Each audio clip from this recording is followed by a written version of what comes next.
Hello बच्चों। तो कैसे हैं आप सभी लोग। आई होप आप सभी लोग बहुत बहुत बहुत अच्छे होंगे।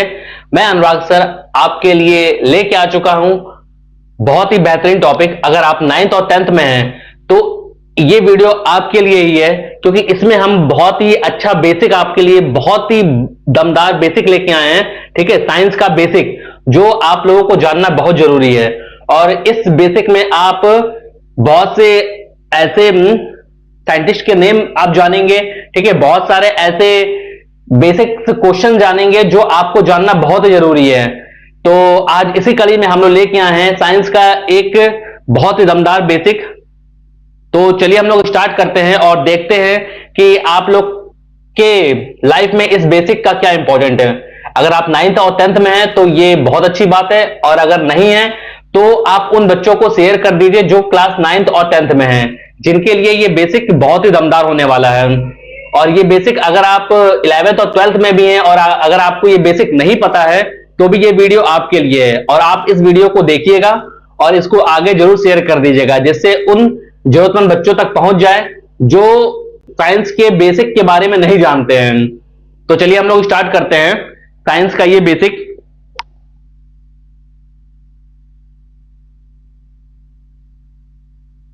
देखिए,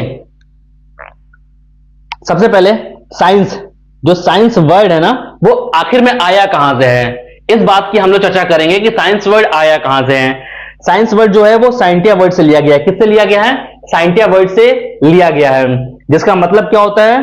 टू नो या नॉलेज। यानी कि अगर हम किसी चीज को जानते हैं या उसका नॉलेज लेते हैं तो उसको हम लोग कहेंगे कि हम लोग साइंस की स्टडी कर रहे हैं। ओके, यानी कि उसके बारे में हम लोग जान रहे हैं, नॉलेज प्राप्त कर रहे हैं। ओके, और साइंस जो साइंटिया जो वर्ड है ना, वो लैटिन वर्ड है। कैसा वर्ड है? एक लैटिन वर्ड है। ठीक है, अब बात करते, देखिए अगर कोई चीज पैदा हुई है, यानी कि साइंस अगर पैदा हुआ है तो साइंस के फादर भी तो होंगे। साइंस के फादर भी होंगे, यानी कि उसे पैदा करने वाला भी कोई ना कोई होगा। तो साइंस का फादर कौन है? साइंस का फादर है आपका गैलीलियो गैलीली। आप देखिए इनका यहां पे डायग्राम भी बना हुआ है। ठीक है, यहां पे इनका पोस्टर भी है, यहां पे इनका पिक्चर भी है। आप देखिएगा, इनको आप लोग प्रणाम कहिए। ठीक है, नमस्कार बोलिए, आदाब बोलिए, जिस भी धर्म से हैं आप इनको नमस्कार करिए आप, क्योंकि इन्हीं की वजह से आज आप साइंस पढ़ना शुरू किए हैं और साइंस के जन्मदाता यही हैं। ओके, ये हैं गैलीलियो गैलीली। इन्हें हम लोग क्या बोलते हैं? फादर ऑफ साइंस बोलते हैं। उसके बाद देखिए, साइंस की बात करते हैं तो हम लोग अपने बुक में 3 तरीके का साइंस पढ़ते हैं। वैसे तो साइंस बहुत तरीके का होता है, लेकिन हम लोग को अभी क्या पढ़ना है साइंस में? अभी पढ़ना है आपका फिजिक्स, दूसरा पढ़ना है केमिस्ट्री, तीसरा पढ़ना है बायोलॉजी। आज इन्हीं तीनों के बारे में हम लोग देखेंगे कि फिजिक्स क्या होता है, केमिस्ट्री क्या होता है, बायोलॉजी क्या होता है और ये कहां से आया है। ठीक है, इसकी उत्पत्ति कहां से हुई है, इसके जन्मदाता कौन है, ये सारा हम लोग डिस्कस करने वाले हैं अपने इस वीडियो में। इसीलिए मैंने ये बोला कि ये वीडियो आपके लिए बहुत ही ज्यादा यूजफुल होने वाली है। अगर आप नहीं जानते हैं तो इस वीडियो को पूरा देखिएगा और अंत तक बने रहिएगा, और अगर पसंद आए तो चैनल को लाइक शेयर सब्सक्राइब जरूर कर लीजिएगा, ताकि आने वाली जो हमारी वीडियो है ना, वो आप उसका फायदा उठा सके और भी साइंस के बारे में जानकारी प्राप्त कर सके। ओके, तो चलिए सबसे पहले बात करते हैं हम लोग फिजिक्स की। तो फिजिक्स जो वर्ड है ना, वो किससे लिया गया है? फ्यूसिका से लिया गया है। ठीक है, किससे लिया गया है? फ्यूसिका से। और फ्यूसिका कैसा वर्ड है? फ्यूसिका एक ग्रीक वर्ड है। कैसा वर्ड है? एक ग्रीक वर्ड है। और इसका मतलब क्या होता है? Nature and element. क्या होता है? Nature and element. यानी कि फ्यूसिका का मतलब क्या हुआ? ग्रीक वर्ड में उसका अगर इंग्लिश में अगर हम लोग अनुवाद करें, इंग्लिश में ट्रांसलेट करें तो उसका मतलब क्या हुआ? Element and energy. ओके, उसके बाद क्या है? Father of physics. यानी कि अब देखिए फिजिक्स भी यहां पे पैदा हुआ है, तो फिजिक्स के फादर कौन होंगे? जल्दी बताइए। फिजिक्स के फादर देखिए पीछे लिखा भी हुआ है, आप लोगों को कमेंट भी करना है। फादर ऑफ फिजिक्स कौन है? Isaac Newton. कौन है? Isaac Newton. ये वही बंदे हैं, याद रखिएगा, डायग्राम देखिए बना हुआ है, ये वही बंदे हैं जिनके सर पे सेब गिरा था और उन्होंने फिजिक्स का आविष्कार कर दिया था। ठीक है, तो आइजैक न्यूटन सर ही है ये, इनको भी आप लोग नमस्कार बोलिएगा। उसके बाद हम लोग बात करते हैं फादर ऑफ मॉडर्न फिजिक्स। यानी कि जो आज की जनरेशन में हम लोग फिजिक्स पढ़ रहे हैं ना, उस फिजिक्स के फादर आखिर में है कौन? ये देखिएगा, यहां पे मेरे पीछे डायग्राम इनका पिक्चर बना हुआ है, ये है आपका अल्बर्ट आइंस्टाइन। इनको आप लोग सब जानते होंगे, सब लोग इनसे परिचित हो गए। अल्बर्ट आइंस्टाइन ये है फादर ऑफ मॉडर्न फिजिक्स, ठीक है। और फिजिक्स देखिएगा, एक और फिजिक्स है आपका ऑब्जर्वेशनल फिजिक्स। क्या है? Observational physics. तो फादर ऑफ ऑब्जर्वेशनल फिजिक्स ये कौन हुए आपके? Galileo Galilei, father of observation. इसमें हम लोग क्या करते हैं? अनुमान लगाते हैं कि ये ट्रेन इतने स्पीड से आ रही है और इतने स्पीड में जा रही है। हम लोग क्या कर रहे हैं? एक कैलकुलेशन ही कर रहे हैं ना, यहां से चांद की दूरी इतनी है, ठीक है। तो हम लोग क्या कर रहे हैं? अनुमान ही लगा रहे हैं, ऑब्जर्वेशन कर रहे हैं, ठीक है। तो फादर ऑफ ऑब्जर्वेशनल फिजिक्स कौन हुए? गैलीलियो गैलीली हुए। उसके बाद हम लोग बात करते हैं केमिस्ट्री की। किसकी बात करते हैं हम लोग? केमिस्ट्री की बात करते हैं। तो केमिस्ट्री जो वर्ड है ना, वो कीमिया से लिया गया है। किससे लिया गया है? कीमिया से। अब कीमिया जो कैसा वर्ड है? कीमिया एक लैटिन वर्ड है। कैसा वर्ड है? एक लैटिन वर्ड है कीमिया। यहां पे देखिए मेरे पीछे डायग्राम बना हुआ है, ठीक है। इनका फिजिक्स यही है, सॉरी इनका पिक्चर बना हुआ है, और यही है आपका कौन? बर्जीलियस, यानी कि ग्रैंडफादर ऑफ केमिस्ट्री। केमिस्ट्री में याद रखिएगा दादाजी भी थे। कौन थे? दादाजी भी थे, जिन्होंने केमिस्ट्री का आविष्कार किया, केमिस्ट्री को इस धरती पे लेके आए। ये नहीं मैं बोल रहा हूं कि ये जो था मंगल ग्रह पे था केमिस्ट्री, नहीं, मौजूद है। ऐसी बहुत सारी ऐसी चीजें हैं जो हमारी अर्थ पे, ठीक है, हमारे अर्थ पे हैं, लेकिन उनके बारे में अभी हम लोग को नॉलेज नहीं है। अगर उस नॉलेज को हम लोग दुनिया वालों के सामने ला के रख देते हैं तो हम लोग उसके क्या कहलाते हैं? जन्मदाता या फादर कहलाते हैं, ठीक है। उसी तरह केमिस्ट्री भी इस दुनिया में था, उसके बारे में किसी को नॉलेज नहीं थी, तो सबसे पहले जो केमिस्ट्री को लेकर आए हैं वही क्या कहलाएं? Father of, sorry grandfather of chemistry कहलाएंगे, ठीक है। तो ये हुए आपका बर्जीलियस। कौन थे? बर्जीलियस। और याद रखिएगा कीमिया का मीन्स क्या होता है? Black colour. क्यों होता है? कीमिया जो है ना, जो आप जानते हैं इजिप्ट कंट्री है, तो इजिप्ट कंट्री का ओल्ड नेम क्या था? कीमिया था। और वहां की जो सॉइल थी ना, मिट्टी थी, वो कैसी थी? ब्लैक कलर होती थी। इसी वजह से इसका नाम हम लोग ने क्या रख दिया? इसका नाम कीमिया रखा, और कीमिया का मीन्स क्या होता है? ब्लैक कलर हुआ, ओके। तो ग्रैंडफादर ऑफ केमिस्ट्री कौन है? बर्जीलियस हुए। अब बात करते हैं हम लोग फादर ऑफ मॉडर्न केमिस्ट्री, यानी कि जो आज की जनरेशन में आप लोग केमिस्ट्री पढ़ते हैं ना, जो आप लोग के पल्ले नहीं पड़ती है, उसके जन्मदाता यही है। देखिए एंटोनी लेवोशियर। कौन है? एंटोनी लेवोशियर।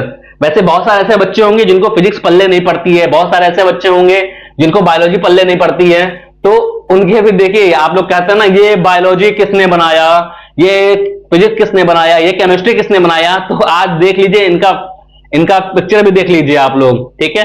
बहुत सारे ऐसे बच्चे जिनके पल्ले नहीं पड़ता है, तो वो तो उल्टा सीधा बोलना शुरू कर देते हैं, लेकिन याद रखिएगा कि यही है वो, ठीक है। मॉडर्न फिजिक्स के फादर कौन है? एंटोनी लेवोशियर। कौन है? एंटोनी लेवोशियर। उसके बाद बात करते हैं हम लोग, अब बात करते हैं हम लोग बायोलॉजी की, ठीक है। बायोलॉजी भी एक बहुत ही अच्छा इंटरेस्टिंग सब्जेक्ट है, ठीक है। मुझे तो लगता है, अब आपको लगता है कि नहीं लगता है, ये आपके ऊपर डिपेंड करता है, लेकिन मुझे केमिस्ट्री और बायोलॉजी काफी अच्छा सब्जेक्ट लगता है। तो आइए जानते हैं हम लोग बायोलॉजी के बारे में। तो देखिए बायोलॉजी क्या है? बायोलॉजी दो वर्ड से मिलकर बना है। पहला एक बायो, दूसरा है लॉजी, ठीक है। बायो किससे लिया गया है? बायोस से लिया गया है, और लॉजी किससे लिया गया? लोगस से लिया गया है, ठीक है। ये दोनों कैसे वर्ड हैं? ये दोनों ग्रीक वर्ड हैं, ठीक है। कैसे वर्ड हैं? ये दोनों ग्रीक वर्ड हैं। और बायोस का मीन्स क्या हुआ? लाइफ, और लोगस का मीन्स होता है स्टडी। इसका मतलब यह है कि हम लोग बायोलॉजी में किसकी स्टडी करते हैं? हम लोग बायोलॉजी में लिविंग थिंग्स, याद रखिएगा, लिविंग थिंग्स के लाइफ की स्टडी करते हैं हम लोग, याद रखिएगा। नॉन लिविंग थिंग्स नहीं। हाँ, हम लोग नॉन लिविंग थिंग्स, जैसे मान लीजिए कोई भी जानवर है, कोई भी एनिमल है, या फिर ह्यूमन बीइंग्स है, अगर वो मर जाता है, उसकी डेथ हो जाती है, तो हम लोग पोस्टमार्टम में उसकी स्टडी कर रहे हैं, लेकिन लिविंग थिंग्स था ना वो पहले। तो याद रखिएगा हम लोग बायोलॉजी में लाइफ की स्टडी करते हैं, ओके। अब देखिए यहां पे क्या हुआ? यहां पे आपका बायोलॉजी पैदा हो गया है, ठीक है। अब बायोलॉजी को पैदा करने वाले कौन है? बायोलॉजी को पैदा करने वाले आपके एरिस्टोटल है। कौन है? एरिस्टोटल, यानी कि फादर ऑफ बायोलॉजी कौन है? बायोलॉजी के पापा कौन है? बायोलॉजी के पिताजी कौन है? बायोलॉजी के जन्मदाता कौन है? ठीक है, सिर्फ उसका एक ही क्वेश्चन है, बायोलॉजी के फादर कौन है? ठीक है, तो उस क्वेश्चन का आंसर है आपका एरिस्टोटल। इनको हिंदी में हम लोग कहते हैं अरस्तु भी कहते हैं। क्या कहते हैं हम लोग? अरस्तु कहते हैं। ठीक है, तो फादर ऑफ बायोलॉजी एरिस्टोटल। ठीक है, अब देखिए सबसे बायोलॉजी के आ तो गया है धरती पे, लेकिन बायोलॉजी का नाम पहले बायोलॉजी नहीं था, ठीक है, कुछ भी और था। ठीक है, तो उस बायोलॉजी का नाम बायोलॉजी किसने दिया था?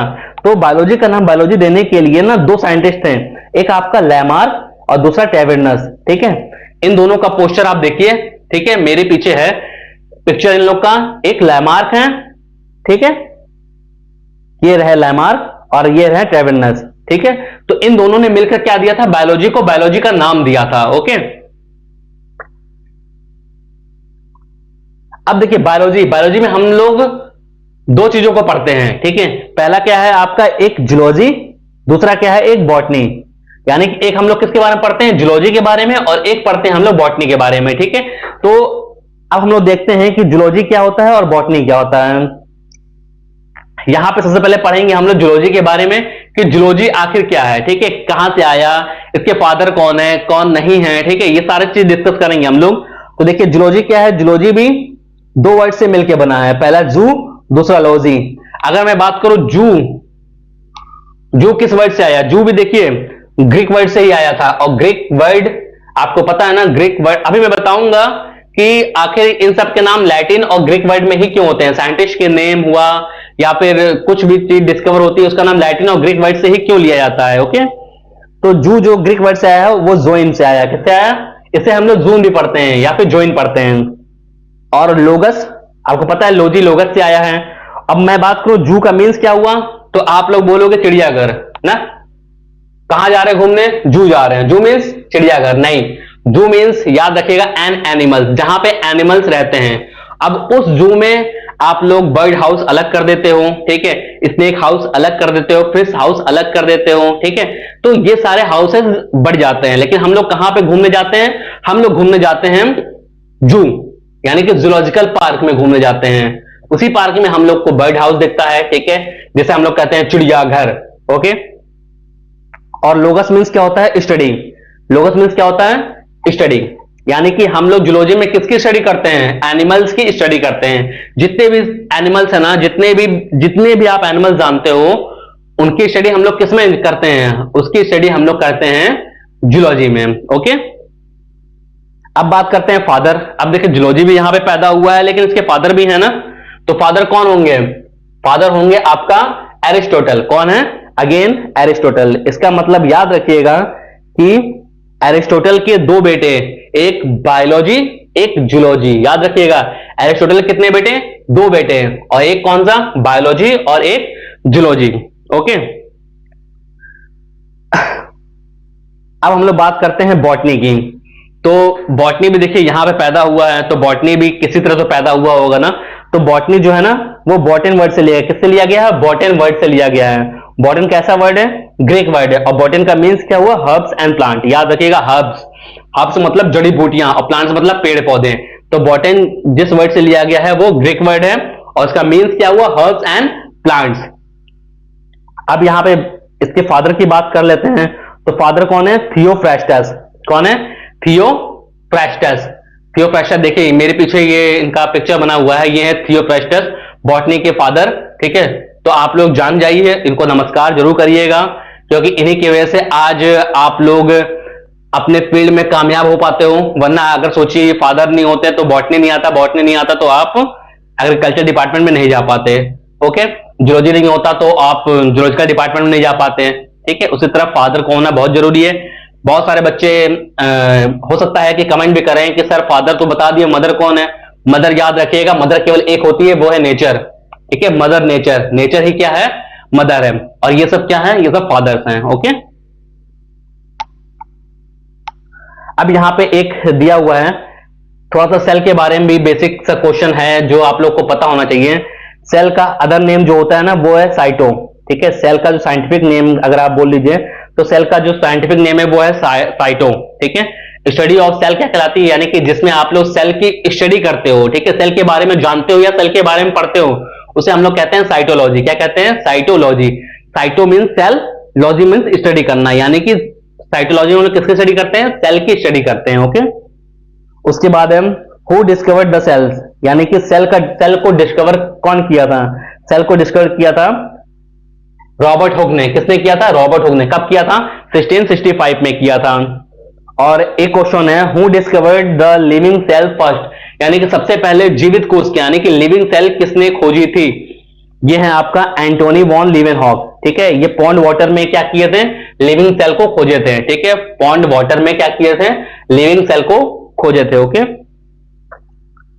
उसके बाद है who invented the first micro, सबसे पहले यानी कि सबसे पहले बहुत पुराना माइक्रोस्कोप किसने बनाया था या फिर डिस्कवर किया? डिस्कवर तो नहीं बोलेंगे, लेकिन बनाया था। किसने बनाया था?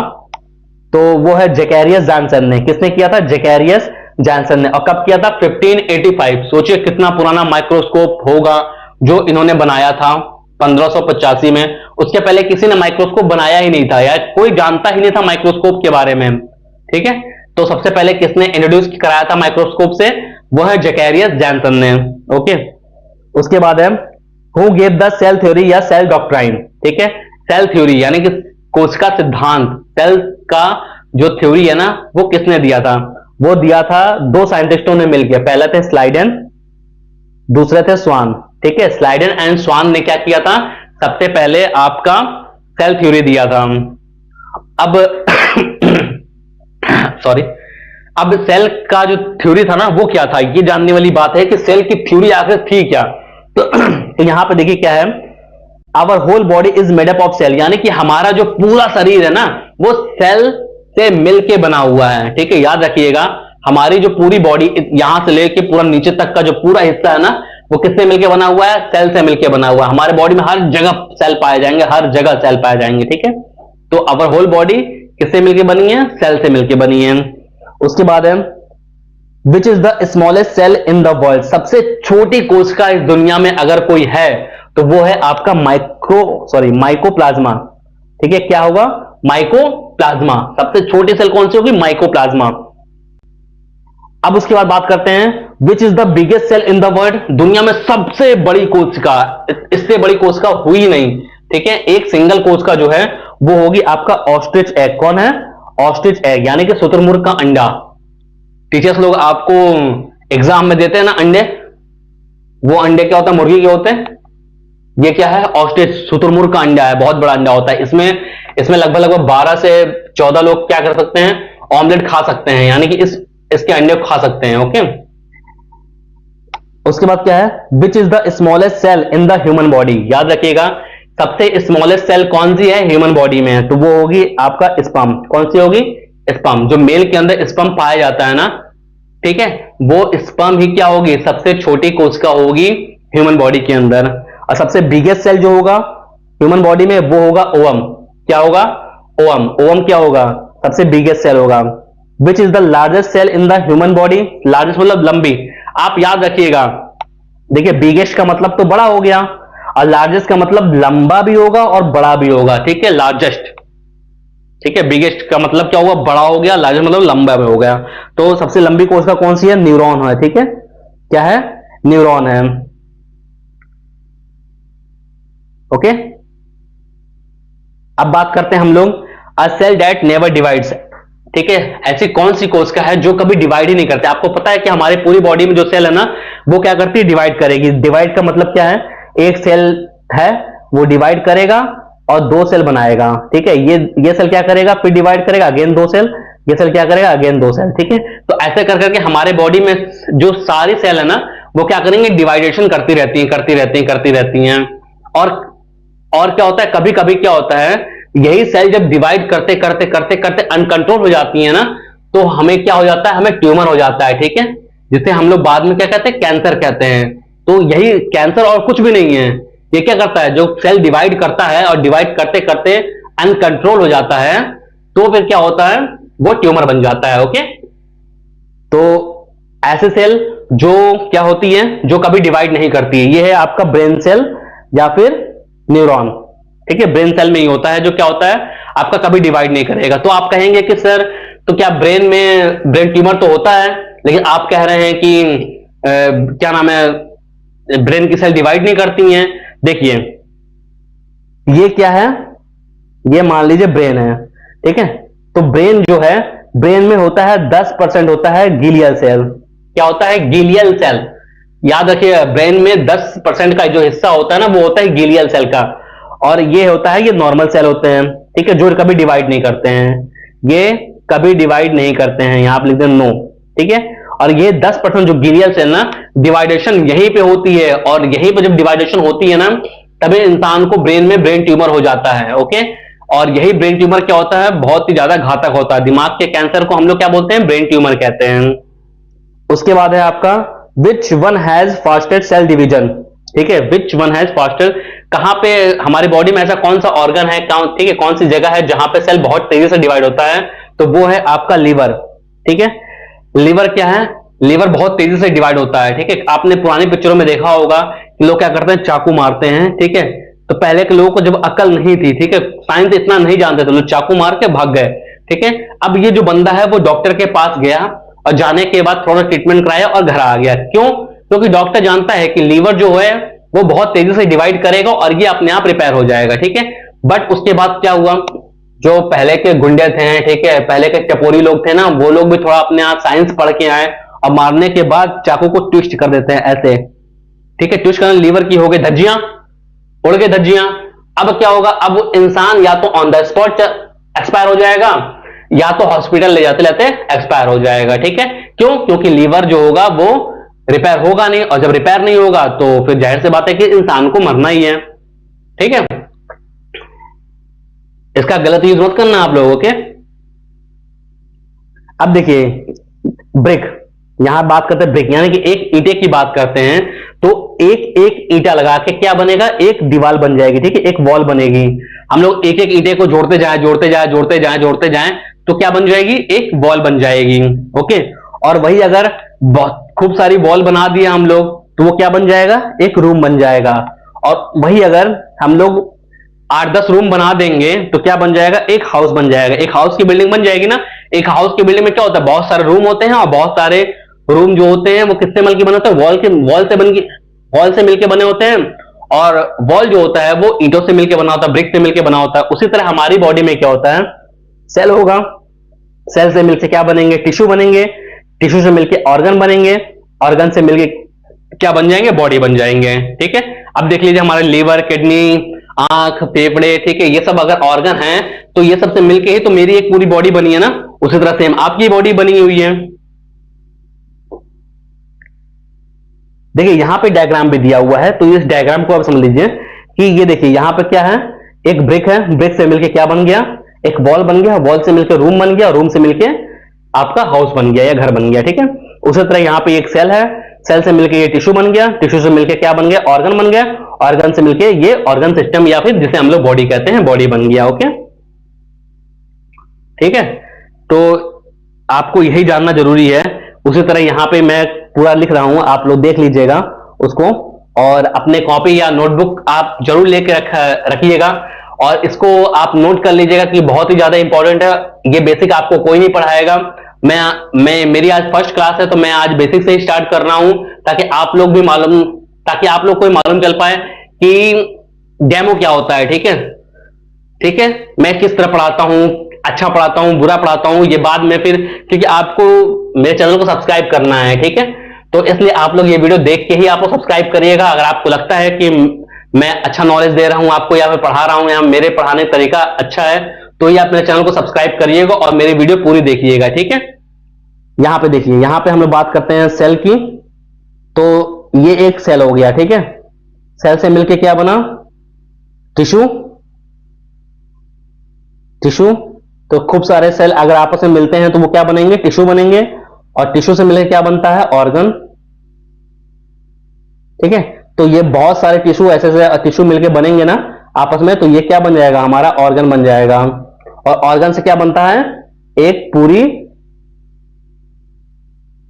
बॉडी बन जाती है, ओके। बस यही बात बताना था मुझे। तो ये था आपका बेसिक, ठीक है। या फिर आप समझ लीजिए, यूं समझ लीजिए कि ये डेमो था, जिसे आप लोग को कमेंट करके बताना है कि मैंने पढ़ाया कैसे, फर्स्ट क्लास से, ठीक है। मैं इस चैनल पे आप लोग को क्लास 9th और 10th दोनों को कवर करूंगा, तो आप लोग बताइएगा कि मैंने कैसा पढ़ाया, और अगर आपको डेमो पसंद आया हो तो प्लीज आप मेरे चैनल को सब्सक्राइब करिएगा, थोड़ा सपोर्ट करिए ताकि मैं भी थोड़ा आगे जा सकूं। चलिए फिर मिलते हैं अपने नेक्स्ट वीडियो में, तब तक के लिए बाय बाय, टेक केयर, जय हिंद, जय भारत।